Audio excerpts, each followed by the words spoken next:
I think United will finish third, and let me tell you why. At some point in the season, I think Solskjaer will play Dean Henderson in the nets. He should and will play De Gea, but I don't think it will be for more than 30 of their 38 league fixtures. I think this will be to the team's detriment. Henderson is not ready. Last year, Henderson appeared in 13 league fixtures where he conceded just 12 goals, keeping 5 clean sheets in the process. That's pretty impressive considering that 4 goals came in one fixture alone, and he kept clean sheets in the blue half of Manchester and against an impressive West Ham team who had only failed to score in 4 out of a possible 18 league fixtures since Lingard joined them on loan. Now, whilst De Gea has made more errors that is characteristic of him, his inclusion is more than justified. He is able to cover those United nets better than Henderson. If I see someone like Harry Kane or Mohamed Salah running towards those United goals, I'm taking De Gea over Henderson any day. De Gea is a more formidable opponent to elite forwards. I know De Gea is coming off the back of probably his worst season, but he must be included for his presence and mentality. He was the PFA goalkeeper in their team of the year for 4 seasons straight. However, he only had the golden glove in one of those 4 seasons. That truly shows his worth and his overall contributions. For years, he has displayed unimpeachable performances and was the first goalkeeper to win the Manchester United Player of the Year. Furthermore, he was the first player to win the award in 3 consecutive years and the first player to win the award 4 times. It was around this time that Real Madrid were heavily linked with the goalkeeper. However, De Gea signed a new 4-year deal with the option of the 5th and overtook Alexis Sanchez to become Manchester United's highest paid player ever. De Gea earns £375,000 a week, which is only bettered by City's Kevin De Bruyne in the world's most valuable league. Other than the above mentioned points, how dare you play Dean Henderson behind the centre-back pairing of Harry Maguire and Rafael Varane? I know Maguire is a proper bone of contention, but he is a real no-nonsense defender. And Varane is more of a sleek, clean defender who is coming from Europe's most prestigious club. Now just imagine they play Chelsea and Mason Mount or Kai Havertz whips in a delicious in-swinger and Varane leaves it because he knows with that amount of whip on the ball, your keeper needs to be getting his gloves on that. But Henderson leaves it because he thinks Varane is going to take care of it and Lukaku sticks it in the back of the net. And then we have Varane and Henderson looking at one another, thinking, why didn't you go for it? Who do you blame?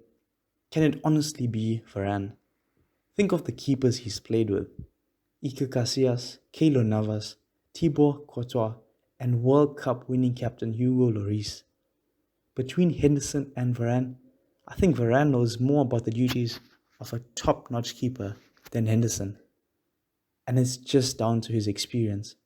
Henderson has shown promise and potential, which is why they did not send him out again.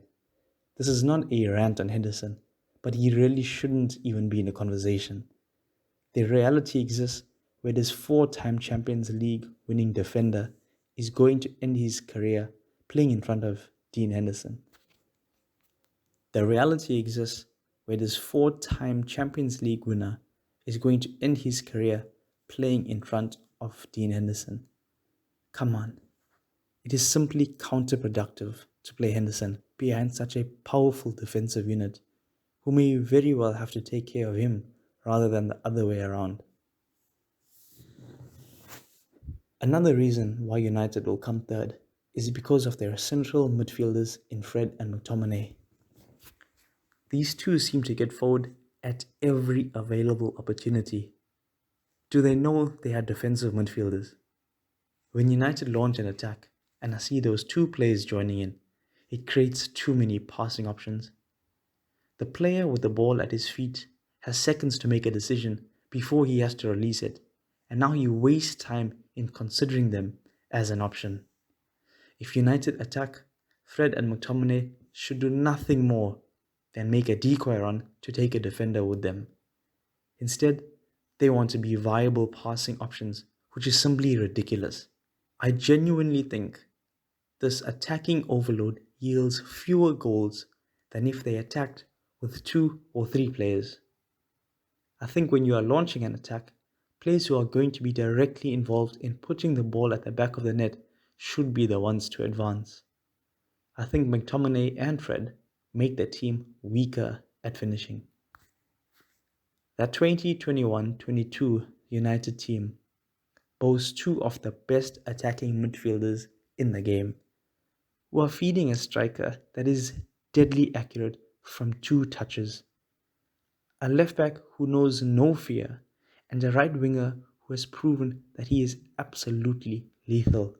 That's a total of 5 players who are of an attacking breed that can play and latch onto through balls, who knows one another's movement, having honed their skills on the daily at a competitive level. Everyone knows their position and they can get the job done among themselves. You don't need anybody else.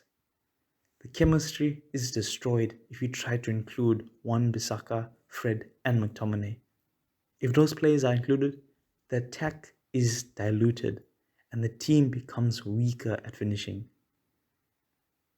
My point is painfully personified in MBE Marcus Rashford. Last season, Rashford averaged a better pass accuracy than Bruno Fernandes. Bruno Fernandes. Clearly, Fernandes is losing the ball in those attacking areas because he is trying some difficult passes, because he's trying to play someone in, because you know he's doing something to get a goal.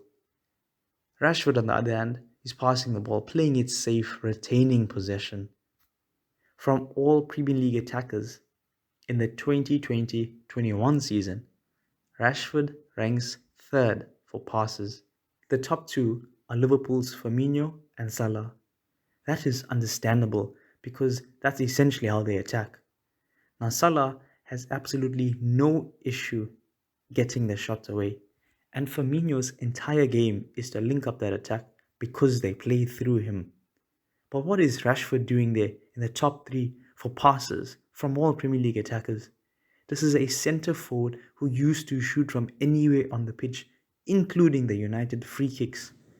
How do you go from that to having fewer shots than Timo Werner, who runs away from the goal? Rashford did not appear in the top 10 for shots attempted from all Premier League attackers last season. Why? Because he is passing the ball. To put things into perspective, in the 2019-20 season, Rashford had more shots and more shots on target than Danny Ings, Pierre-Emerick Aubameyang and Jamie Vardy.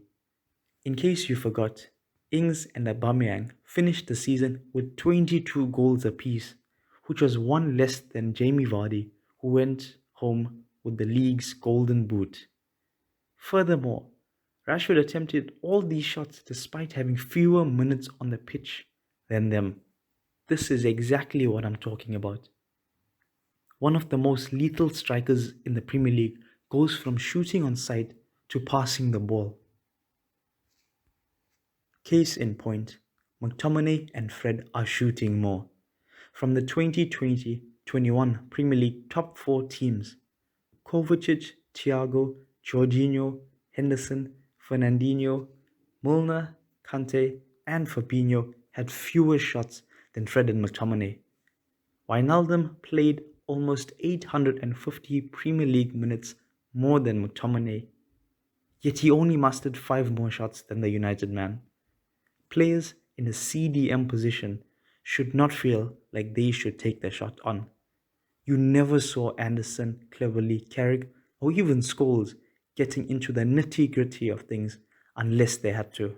They were merely distributors who transitioned the team into attack, and then they let the attackers do the job.